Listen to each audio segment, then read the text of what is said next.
कब ये जीवन की शाम हो जाए, श्याम से पहले मिल ले। हमें आपको भी ये ध्यान रखना चाहिए,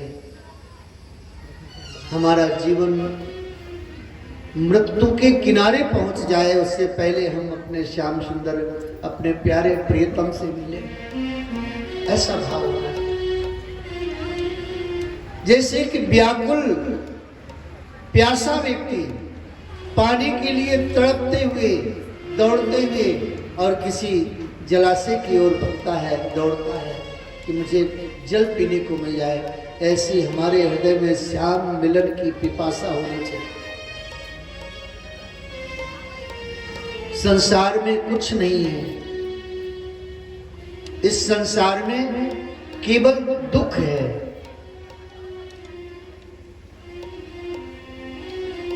हम आप इसीलिए कहते हैं ना,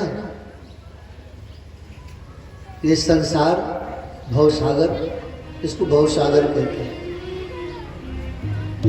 भव मतलब जन्म मरण,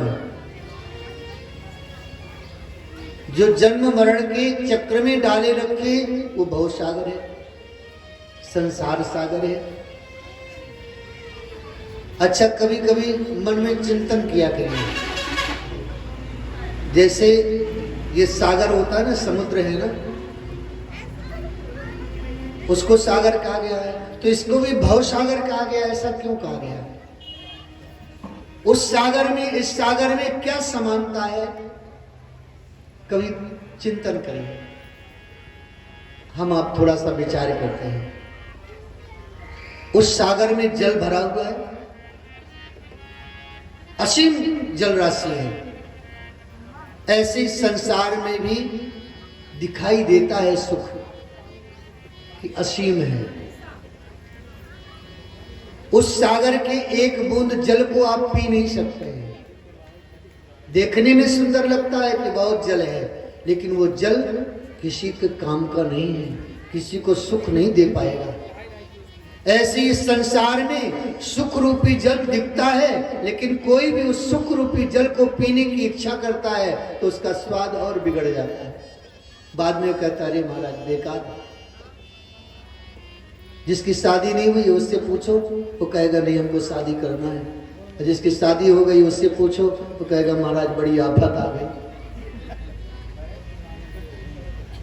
जिसके पास धन नहीं है उससे कहो कि कहो कैसा लगा महाराज, अगर हमारे पास धन होता तो हम भी कुछ करते। और जिसके पास धन है उससे पूछो, उसको रात भर नींद नहीं आती है महाराज। आपके पास धन नहीं है ना तो चैन से सो जाएंगे। हम कल ऐसी चर्चा कर रहे थे, धन बावरा बना देता है कि अगर कोई खेत पर जाए और वहां अगर सोने का हंडा मिल जाए तो क्या करेगा? घर जाते हैं तो घर वाले छुड़ा लेंगे, जाए तो कहां जाए, वो पागल हो जाएगा वहीं। यानी अगर किसी को दुख देना हो तो उसको धन दे दो, अपने आप दुखी हो जाएगा। किसी के सिरहाने 2-4 करोड़ रुपया रख दो, कह दो कि अब तुम्हारा है, रात भर सोएगा नहीं, गिनती करते करते मर जाएगा सुबह तक। ये संसार केवल देखने में सुख है, इसमें सुख है नहीं। जैसे उस सागर में जल है लेकिन सुख नहीं है, ऐसे इस सागर में, संसार सागर में देखने में सुख है लेकिन सुख किसी को मिला नहीं। जैसे उस सागर में लहरें उठती है ना, वैसे इस सागर में भी लहरें उठती हैं, ज्वार भाटा आता है। जब कोई अनुकूल परिस्थिति आ जाती है, हमारे मन के अनुकूल कार्य बन जाता है तो बहुत ज्वार लहर उठती है। और जब हमारे प्रतिकूल कोई, हमारे मन के प्रतिकूल कार्य हो जाता है तो बड़ा दुखी हो जाते हैं। जैसे उस संसार में, उस सागर में 2 किनारे हैं। आप समुद्र के किनारे खड़े हो जाइए, एक किनारे में खड़े हैं, दूसरा किनारा दिखता है क्या? दूसरा किनारा नहीं दिखता है। ऐसे इस संसार सागर में भी एक किनारा दिखता है, जन्म का किनारा। मरण का किनारा किसी को नहीं दिखता है। लेकिन कोई ये नहीं कह सकता है कि एक किनारा है दूसरा किनारा नहीं है। वहां समुद्र का एक किनारा है तो दूसरा किनारा अवश्य होगा। ऐसे ही जन्म का किनारा है तो मृत्यु का किनारा भी अवश्य है, कोई उसको नकार नहीं सकता है। इसलिए संसार सागर कहा गया है। हम आप इसका कभी कभी चिंतन करना चाहिए। हम आप चिंतन नहीं करते हैं, चिंता करते हैं, और इसी चिंता के कारण ही हम दुखी रहते हैं। इसी चिंता के कारण दुखी रहते हैं। सुदामा जी चले जा रहे हैं, मस्ती है, और सुदामा जी चलते चलते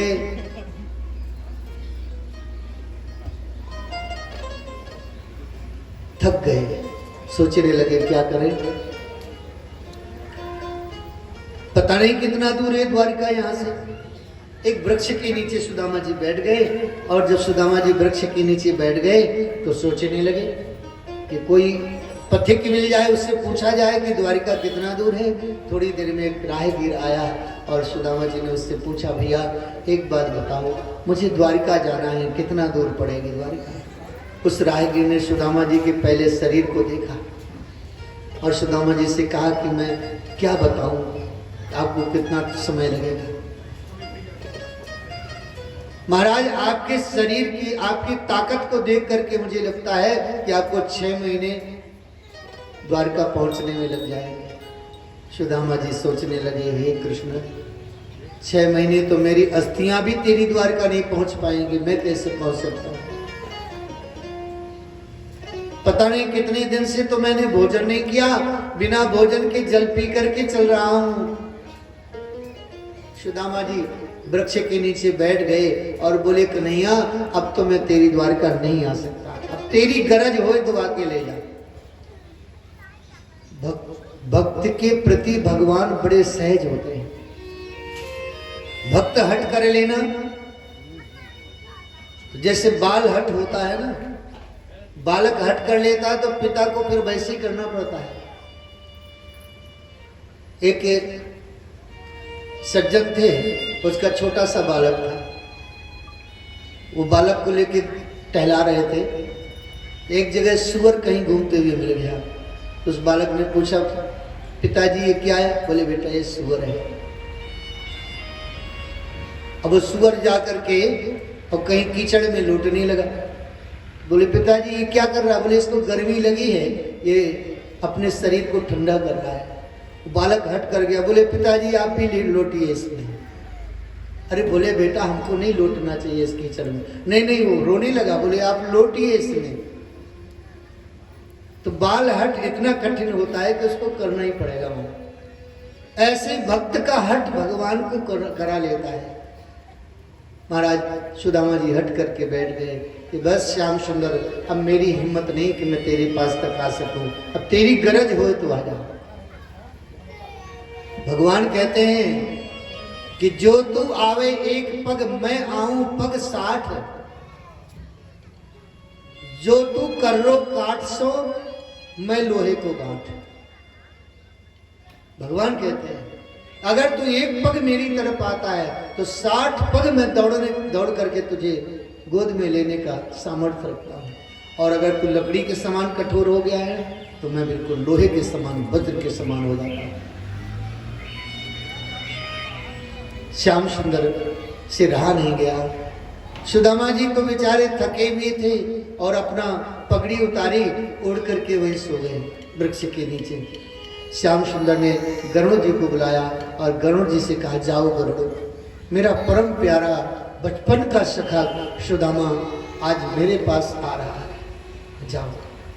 वो वृक्ष के नीचे सो रहा है, उसको प्रेम पूर्वक बड़े आदर के सहित उठा करके द्वारिका के बाहर बगीचे में सुला देना। श्याम सुंदर कृष्ण के आदेश को लेकर के गरुड़ जी गए और सोते हुए सुदामा जी को अपने पीठ पर लादा। जिस पीठ में त्रिलोकीनाथ विराजते हैं, उस पीठ पे आज भक्त सुदामा जी को गरुड़ जी लेकर के चल पड़े। और सुदामा जी सो रहे हैं, गरुड़ जी लेके आए और द्वारिका के बाहर जो बगीचा था ना, वही बगीचे में आराम से वृक्ष के नीचे सुला रहे। सुदामा जी की नींद खुली। सुदामा जी ने देखा सुंदर सुंदर वृक्ष हैं, बड़े सुंदर सुंदर माली हैं। उन मालियों की सुंदरता को देख के लगता है कि ये कोई साधारण माली नहीं है।